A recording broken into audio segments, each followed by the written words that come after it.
তাআলা আনহু তার প্রজাদেরকে ঘুরে ঘুরে ছদ্মবেশে তার প্রজাদেরকে দেখাশোনা করতেন, সিভিল বেশে। কে কোন হালতে আছে, কি অবস্থায় আছে, সকলকে ওমর রাদিয়াল্লাহু তাআলা আনহু দেখাশোনা করতেন। করতে করতে একবার এক রাখালের সামনে সাক্ষাৎ হয়ে গেল। রাখালি বকরি চড়াইতেছে। হযরত ওমর রাদিয়াল্লাহু তাআলা আনহুকে তো রাখালি ছিলেন না, ছদ্মবেশে রাখালের সামনে হযরত ওমর রাদিয়াল্লাহু তাআলা আনহু উপস্থিত।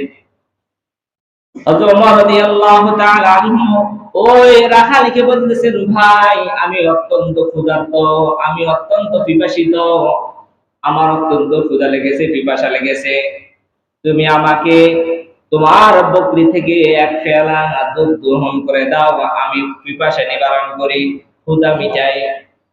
ওই রাখালি বলতেছেন, ভাই আমি তো রাখালি, আমার দায়িত্ব হচ্ছে বকরি চড়ানো, দুধ দহন করার দায়িত্ব তো আমার না, দুধ দহন করার দায়িত্ব হচ্ছে আমার মালিকের, আমার মনিবের।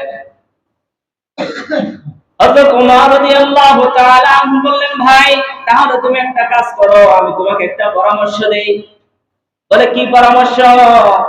বলে, তুমি আমাকে এই ছাগলের পাল থেকে একটি ছাগল আমার কাছে বিক্রি করে দাও, তাতে করে আমার প্রয়োজন মিটবে, তোমারও কিছু পয়সার ব্যবস্থা হবে। ওমর রাদিয়াল্লাহু তাআলা আনহু যখন এই কথা বললেন, রাখাল সাথে সাথে বললেন, ইয়া হাদা ফাইনাল্লাহ, ওহে আল্লাহর বান্দা, আমার মনিব দেখলো না, আমার মালিক দেখলো না, কিন্তু প্রকৃত মালিক যিনি, তিনি তো দেখতেছেন।